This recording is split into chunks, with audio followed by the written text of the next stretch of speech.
আপনার এমআই সফটওয়্যারের প্র্যাকটিস অ্যাকাউন্টে যদি কোনো ফিচারের এক্সেস না থাকে তাহলে সেই এক্সেস আপনি কিভাবে পেতে পারেন সেটা আজকে আমি আপনাদেরকে উপস্থাপন করব।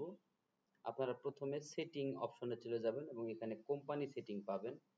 কোম্পানি সেটিং থেকে আপনারা মেনু ডিজাইনে চলে যাবেন।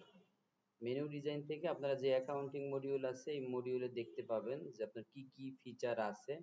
যদি কোনো ফিচার আপনার বন্ধ করে রাখতে হয় তাহলে রিমুভ দিতে হবে, এবং যদি কোনো ফিচার অ্যাড করতে হয় তাহলে এখানে অ্যাড দিতে হবে। যেমন আমাদের এখানে ইনভেন্টরি নামে কোনো ফিচার আমরা দেখতে পাচ্ছিলাম না, তাহলে এখান থেকে যদি আমরা কোনো ইনভেন্টরি ফিচার এখানে অ্যাড করতে চাই তাহলে এখান থেকে আমরা অ্যাড করে দিব।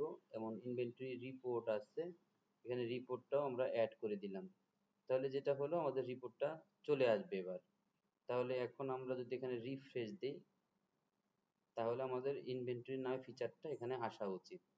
এখানে যেমন ইনভেন্টরি ফিচারটা চলে আসছে, যেমন এখানে প্রোডাক্ট এবং সার্ভিসের লিস্ট চলে আসছে, তারপরে বিজনেস লোকেশন চলে আসছে, স্টকের অ্যাডজাস্টমেন্ট চলে আসছে, স্টক ট্রান্সফার চলে আসছে।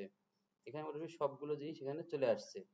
সো আপনারা এইভাবে এই সেটিং অপশনে গিয়ে এবং কোম্পানি সেটিং অপশনে গিয়ে মেনু ডিজাইনের মাধ্যমে আপনারা কোনো অপশনকে রিমুভ করতে পারেন বা হাইড করে দিতে পারেন, এবং কোনো অপশনকে আপনারা এখানের ভিতরে নতুন করে অ্যাড দিয়ে নিতে পারেন যদি কোনো নতুন কোনো ফিচার চলে আসে। তো সবাইকে অনেক অনেক ধন্যবাদ আমার ভিডিওটি দেখার জন্য।